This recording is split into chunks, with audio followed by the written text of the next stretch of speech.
Buongiorno di festa, benvenuti al TG Sicilia, le principali notizie. 1° maggio in Sicilia con piogge, vento, nuvole e se la stagione balneare parte male, il maltempo non frena i programmi di tanti turisti e cittadini in giro nelle città.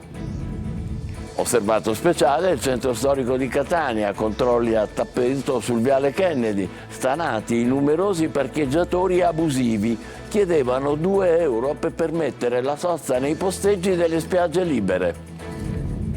Allo Sperone di Palermo non c'è nessuna festa, protesta il parroco Don Di Marzo, nel quartiere disoccupazione e microcriminalità dilagano. A Portella delle Ginestre e Piana degli Albanesi, festa del lavoro e campagna per le europee si mescolano con Schlein e Conte in piazza. Impera intanto la fiera delle rinunce alle candidature targate DC e delle polemiche nelle liste di Fratelli d'Italia. 1° maggio con un'ondata di nuove norme e provvedimenti dagli stabilimenti balneari, agli incentivi in busta paga, ai fondi bloccati alla regione siciliana, alle multe ai deputati assenteisti a Palermo. Tra i tanti luoghi preferiti dai turisti il mercato di Ortigia a Siracusa, ricco anche in questa festa di colori, sapori, musica. Notte bianca a Agrigento con 144 attori a dar spettacolo tra gli appassionati, tanti quanti, gli anni del glorioso Teatro Pirandello. Calcio, turno infrasettimanale in Serie B con il Palermo tra poco in campo alla Spezia per blindare il 6° posto. In C, Catania al lavoro in vista dei play-off.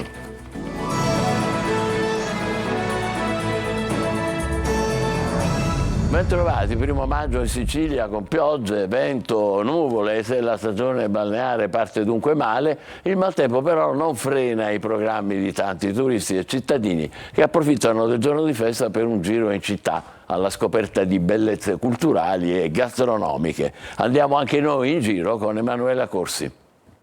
1° maggio con nuvole, vento e pioggia in diverse zone della Sicilia. La Protezione Civile regionale ha diramato un'allerta gialla con temporali nel Ragusano, nell'Agrigentino e nel Trapanese.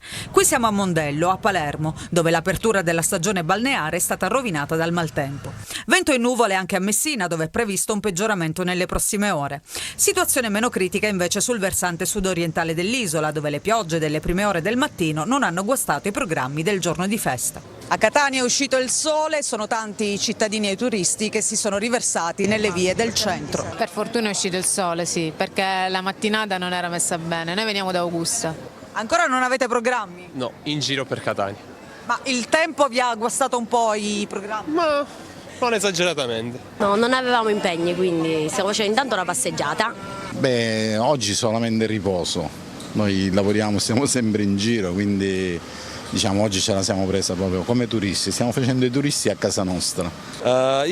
Stiamo facendo un tour per la Sicilia, ora siamo a Catania, più tardi andremo a Siracusa. Cosa portiamo a Napoli dalla Sicilia? Gli arancini, li prenderemo più vicini all'aeroporto, più tardi. Alla playa di Catania i più temerari hanno sfidato il tempo incerto e ne hanno approfittato per trascorrere qualche ora in spiaggia e fare i primi tuffi di stagione. Anche a Siracusa le nuvole non hanno scoraggiato cittadini e turisti in giro per le strade di Ortigia. La voglia di uscire, di festeggiare questo 1° maggio è stata tanta. Vale sempre la pena di riscoprire le bellezze della nostra Sicilia, non per forza di andare sempre all'estero. In occasione del 1° maggio, musei regionali visitabili fino alle 13 e parchi archeologici aperti fino al tramonto. Nei siti di Selinunte e Segesta, visite guidate con un archeologo. Anche nella notte del 1° maggio, vigili del fuoco all'opera, fiamme devastanti sulla strada verso la miniera di sale a Realmonte, zona Agrigento, distrutti dal rogo, come potete vedere, un autocarro con rimorchio, 2 barche di vetro resina, un'auto e 2 celle frigorifere. Probabilmente doloso l'incendio che a Monreale ha devastato l'auto di un pregiudicato. Osservato speciale il centro storico di Catania, ma controlli a tappeto sono stati programmati sul viale Kennedy, dove nel pomeriggio è previsto un concertone. Stanati anche numerosi parcheggiatori abusivi, chiedevano 2 euro per sostare nei parcheggi delle spiagge libere. Tonino De Mana. Dal centro storico al Viale Kennedy, Catania si è svegliata con un imponente servizio di controllo interforze per garantire sicurezza e legalità in una giornata festiva caratterizzata dal concertone alla playa e alle immancabili gite fuori porta. Presidiata dal basso e dall'alto la centralissima via Etnea, presa d'assalto dai turisti, così come è avvenuto per il ponte del 25 aprile. L'operazione sicurezza, voluta dalla prefettura di Catania, ha visto un massiccio dispiegamento di uomini e mezzi alla playa, composti di blocco, controlli e presidi, anche a cavallo al Boschetto, meta gettonata ed amata dai catanesi. La polizia, su disposizione del questore Bellassai, ha intensificato i servizi sul Viale Kennedy con pattuglie dislocate nei punti nevralgici, specie nel tratto iniziale. In campo anche carabinieri, guardia di finanza, esercito e polizia municipale. Stanati anche numerosi parcheggiatori abusivi. Il caso più eclatante si è verificato a ridosso della spiaggia libera numero 3, dove veniva chiesto un ticket d'ingresso di 2 euro. Informato dei fatti, l'assessore al mare Guzzardi ha subito allertato le forze dell'ordine presenti in blocco in zona, mentre il comune di Catania invita gli automobilisti a denunciare simili episodi e a non pagare il parcheggio se non richiesto dagli addetti della cooperativa Stella Polare. Parcheggi, ed è il caso della spiaggia libera numero 2, trasformati in discariche a cielo aperto, immancabile l'Eternit e in luoghi di incontro occasionali, luoghi anche dove si consuma droga di giorno e di notte, a pochi passi dal super controllato Viale Kennedy. Oggi qui non si festeggia, così il parroco del quartiere Sperone di Palermo. Tra disoccupazione e criminalità è un 1° maggio diverso nel quartiere periferico del capoluogo siciliano. Sentiamo Marco Cullà. Il giorno del 1° maggio cosa chiedi? Io lavoro, mi si regolo e basta. Dove vivi per adesso? A casa con i genitori. Con tua moglie, con i tuoi figli? I miei figli. Che fa? La Chiesa ti sta dando una mano in questo momento. Sì. Giovanni ha famiglia, 2 bambini ed è disoccupato. Nel giorno del 1° maggio, festa dei lavoratori, siamo stati nel quartiere Sperone di Palermo, dove la percentuale di disoccupazione cresce anno dopo anno. Incontriamo il parroco del quartiere che punta il dito contro le istituzioni per aver abbandonato alcune periferie. Qui in tanti hanno avuto anche problemi con la giustizia, come Giovanni. Di Giovanni ne abbiamo decine se non centinaia qui allo Sperone, situazioni complicate, situazioni che vedono una precarietà costante. La mancanza di lavoro è il problema fondamentale e che poi porta a scelte sbagliate. Giovanni è andato via da Palermo, lavorava fuori, è tornato perché ha un vecchio problema da risolvere con la giustizia in misura alternativa, è qui con noi, non riesce a trovare un lavoro. La disoccupazione che si intreccia con la microcriminalità, ragazzini che spacciano droga nel cuore del quartiere, il lavoro che manca. È un 1° maggio differente allo Sperone, quartiere che affianca anche Brancaccio. Non si può certo parlare di festa del lavoro allo Sperone, questo è chiaro. È un giorno di festa, si faranno le grigliate, si mangerà, si starà a casa, si starà in famiglia, ma non si festeggia certo il lavoro, perché quel lavoro non c'è. Ci sono altri lavori che ben conosciamo, purtroppo allo Sperone, che noi contrastiamo ogni giorno con un'azione concreta, ma dinanzi alla domanda cosa devo fare allora, lì non sappiamo cosa rispondere, perché ripeto, di Giovanni ne abbiamo centinaia e noi possiamo aiutarne qualcuno, le forze sono quelle che sono, chiediamo lavoro, chiediamo posti di lavoro messi in regola, non sfruttati, e tante volte facciamo da ponte anche come parrocchia verso alcune aziende private che ci chiedono magari persone di fiducia da poter assumere. Non solo festa del lavoro, ma anche campagna elettorale per le europee. A Portella della Ginestra e Piana degli Albanesi sbarcano Elly Schlein e Giuseppe Conte, acclamati dai loro sostenitori. Intanto altrove è la fiera delle rinunce alle candidature targate DC e delle polemiche dentro le liste di Fratelli d'Italia. Manlio Viola. 1° maggio con i leader nazionali dei partiti di sinistra a Portella della Ginestra. La festa del lavoro, già funestata dai numeri degli infortuni mortali, che sono 10 nei primi 4 mesi dell'anno nell'isola, diventa anche un'occasione per la campagna elettorale in vista delle europee. In piazza ci sono il segretario del PD, Elly Schlein, e il presidente del Movimento 5 Stelle, Giuseppe Conte. È una giornata di lotta contro il lavoro povero, contro il lavoro precario e anche per la sicurezza sul lavoro, perché non è possibile in Italia continuare a morire di lavoro o di stage. L'occasione occasione buona per lanciare la raccolta firme per una legge di iniziativa popolare sul salario minimo garantito. Per essere liberi da impegni, PD e 5 Stelle hanno già depositato ieri le loro liste e intorno ai segretari ci sono i candidati. E a Portella Giuseppe Conte ha promesso anche di firmare la petizione della CGIL contro il Job Act. E non poteva mancare un altro candidato come l'ex sindaco di Palermo Leoluca Orlando, anche se per candidarsi ha detto addio al PD, ha voluto comunque esserci a Portella. Ma se i partiti di sinistra hanno già chiuso e presentato le liste, non si può dire lo stesso per Renziani e DC. Sono ore di fermento e piovono rifiuti alla candidatura. Ieri sera ha detto no a Renzi il genero di Cuffaro, Marco Zambuto. Questa mattina lo ha fatto anche Laura Badessa, la moglie di Massimo Russo, magistrato ed ex assessore alla salute. Piccolo giallo sulle firme di Santoro, che potrebbe, controvoglia, dover ricorrere anche a quelle raccolte dalla DC di Cuffaro. Depositate invece, non senza polemiche interne, le liste di Fratelli d'Italia. Fra i candidati c'è anche la moglie di un ex 5 Stelle, ma l'imprenditrice su cui qualcuno storce il naso è vicina all'ex sindaco di Avola Luca Cannata. Polemiche anche a Monreale, dove il deputato regionale Marco Intravaglia lascia il partito della Premier in pieno contrasto con le scelte dei candidati locali. Depositate le liste di Forza Italia, pronte anche quelle della Lega, depositate quelle della lista Libertà, ovvero di Cateno Leluca, tutto fatto prima del malore del sindaco di Taormina, che adesso sta meglio anche se ancora ricoverato.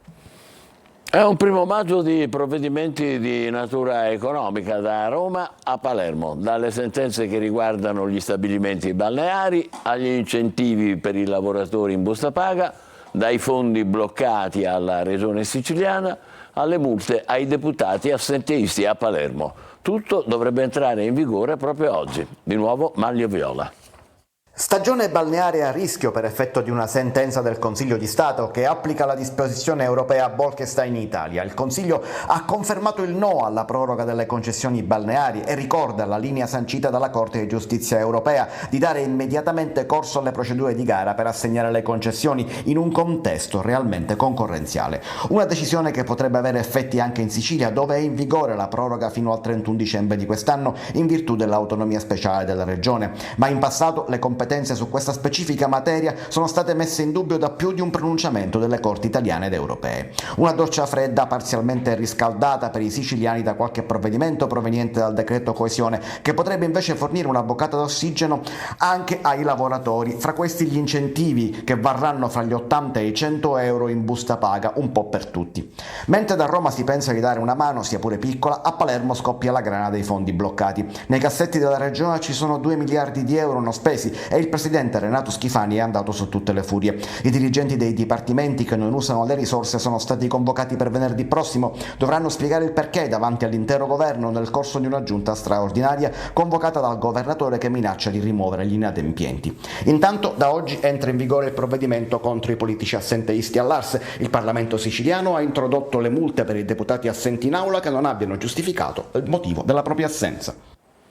E a Palermo arriva anche la stangata sulla tassa dei rifiuti. Nella notte il Consiglio Comunale ha approvato gli aumenti del cosiddetto PEF-Tari, piano economico finanziario, PEF appunto, che prevede proprio una crescita di circa il 10% della Tari. Gli aumenti però non scatteranno da subito, la prima rata resterà uguale a quella dell'anno scorso, la sorpresa arriverà a dicembre, una famiglia numerosa potrà trovarsi a pagare anche 40 euro in più.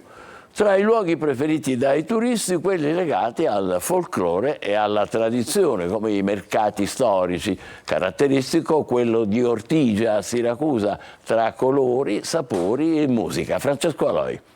Si vedono tante cose nuove, si può respirare anche la natura, è un bel posto. Un tripudio di colori e sapori, qui si respirano gli odori della Sicilia. Siamo al mercato storico di Ortigia, tra le tappe d'obbligo per chi visita Siracusa. Cosa le piace di più?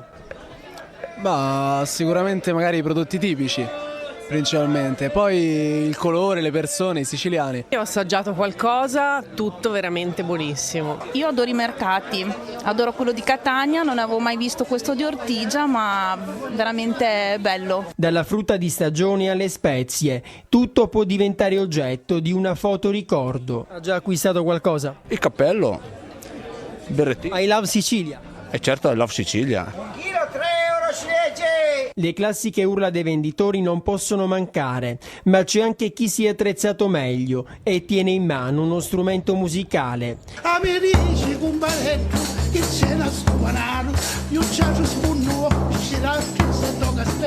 Il pesce esposto sui banconi attira sempre l'attenzione.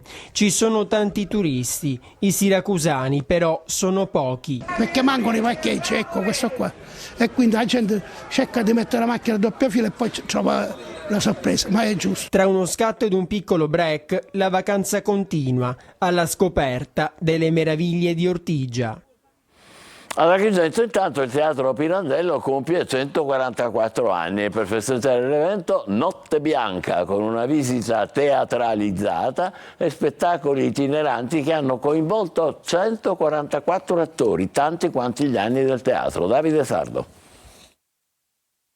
La tarda serata appena trascorsa ad Agrigento al Teatro Pirandello è stata una notte bianca, o meglio una notte di Natale, una veglia per ricordare e celebrare i 144 anni dalla nascita del palcoscenico, inaugurato il 24 aprile del 1880 e che un anno dopo fu intitolato alla Regina Margherita.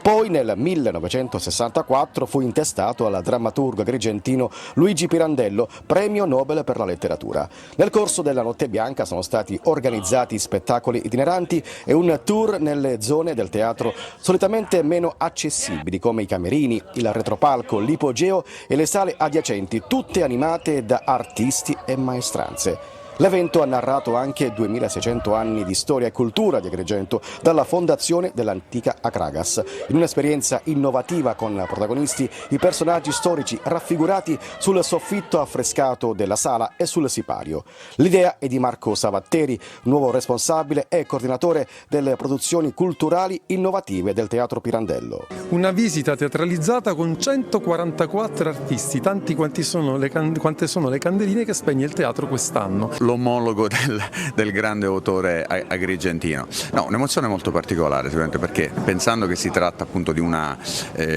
ricorrenza reale e non di una finzione scenica, l'emozione è veramente forte. Il Pirandello per il suo compleanno è stato dunque cornice sperimentale di un approccio innovativo al teatro, con scenografie viventi tramite cui la storia si svolge intorno e con il pubblico, esplorando spazi che consentono di immedesimarsi spiritualmente oltre che materialmente nel teatro e nella storia che tramanda. Adesso è il momento della nostra breve pausa, rientro il calcio con le ultime sul Palermo, tra poco in campo con lo Spezia. State con noi.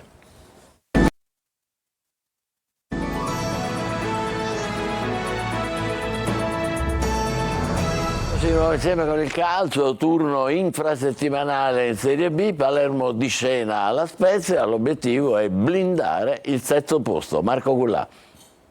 Cambiare strada è l'obiettivo, o meglio l'auspicio del Palermo per la partita di oggi pomeriggio alla Spezia. I rosanero devono blindare il sesto posto, occorrono però punti, quelli che fino adesso il Palermo ha smarrito per strada, come nel match di sabato scorso al Barbera contro la Reggiana. È cambiato l'allenatore, è cambiato il modulo, ma non i risultati. La formazione siciliana nelle ultime 9 partite ha vinto una sola volta, basterebbe questo per decretarne lo stato di crisi. Mignani però non cambia, il tecnico anche in conferenza stampa ha difeso il suo modulo 3-5-2 e anche oggi al picco confermerà questo schieramento, ma l'allenatore deve anche cambiare mentalità alla sua squadra, troppo remissiva, fiacca e poco reattiva. Alla Spezia Soleri si candida per una maglia da titolare, così come Ranocchia. Brunori parte dall'inizio, così come Gomez a centrocampo, in difesa Diachité, Nedelciaro e Lucioni. Spezia assetato di punti, è in zona play-out e non può permettersi passi falsi. Calcio d'inizio, fra poco, alle 15. In mattinata il Catania si è allenato, i rossatori sono già concentrati sui play-off che in un mese designeranno l'ultima squadra promossa in Serie B. Marco Carli. Poco meno di 2 settimane al via dei playoff per il Catania, la seconda parte della stagione di una squadra che in campionato non ha risposto per nulla alle aspettative, ma che ha vinto la Coppa Italia in gare ad eliminazione diretta come saranno gli spareggi promozione. Ovviamente ciò non autorizza facili entusiasmi perché la classifica parla chiaro e anche il fatto di aver evitato i play-out nell'ultima partita. Ma la convinzione che questo gruppo possa rendere meglio nelle sfide da dentro o fuori resta. Se andasse bene magari il primo turno della fase nazionale a cui il Catania accede di diritto, questo lo stadio, i 20.000 diventerebbero un fattore per tutti. Troppo presto per parlarne, intanto i rossazzurri lavorano. L'hanno fatto anche il 1° maggio, come è giusto che sia, in vista di un grande appuntamento come i playoff. Il primo avversario si conoscerà l'11 maggio, dopo i 2 turni degli spareggi promozione dedicati al girone. Prima gara in trasferta, seconda in casa e via alla corsa, con alcuni giocatori come Sturaro ad esempio che potrebbero dare un contributo d'esperienza e forse anche in campo dopo i minuti giocati dal centrocampista nel finale col Benevento. 2 settimane di lavoro, forse il ritiro in prossimità della prima partita e poi l'approccio e la concentrazione, mancati in particolar modo in trasferta. Tutto fa gioco nella lotteria dei playoff che in poco più di un mese designerà l'altra squadra promossa in Serie B. Dopo l'annuncio del ritiro dello schermidore Daniele Garozzo per un problema al cuore, arrivano gli attestati di stima del mondo sportivo verso il grande campione, medaglia d'oro alle Olimpiadi. Adesso Garozzo si dedicherà alla sua professione di medico. Marco Carli. Garozzo va ad esultare e c'è la stoccata, la conferma la stoccata. Daniele Garozzo è campione olimpico. È un'ondata di affetto e di riconoscenza per Daniele Garozzo a poche ore dall'annuncio del ritiro. Lo schermidore azzurro, nato da Cireale, oro a Rio 2016 nel fioretto e argento a Tokyo 2020, ha accusato alcuni problemi al cuore nell'ultimo periodo, come raccontato da lui stesso in un lungo post sui social. Il mio cuore si è infortunato, ha scritto, ma la vivo con serenità. Reazioni sentite al post dei grandi dello sport, non solo della scherma. C'è la Juventus o il campione di salto in alto Gianmarco Tamberi, oltre fra gli alti agli schermidori Rossella Fiamingo, Mara Navarria, Paolo Pizzo, Giorgio Avola e l'americano Massialas, sconfitto nella finale olimpica di Rio. Il fiorettista di Acireale in forza alle fiamme gialle. Torna alle origini Garozzo nel suo lungo post, corredato da foto e immagini dei suoi successi e delle sue medaglie. Ricorda gli inizi nella palestra Garage di Acireale. È stato un esempio di dedizione e amore verso lo sport, il suo sport, la scherma. Li porterà nella sua professione, quella di medico. Si è laureato 2 anni fa. Il tutto, scrive, con un obiettivo ancor più chiaro: studiare e divulgare le condizioni cardiologiche che possono affliggere la popolazione sportiva. Lo sport perde un grande protagonista alla vigilia delle Olimpiadi, ma le sue imprese restano nella storia. Grazie di tutto, dottor Fioretto, riporta Fede Scherma. Marco Fichera, schermidore di grande livello e presidente del comitato organizzatore dei mondiali di Milano del 2023, scrive: Daniele, tu sei uno dei fenomeni più talentuosi dello sport italiano. Niente di più vero.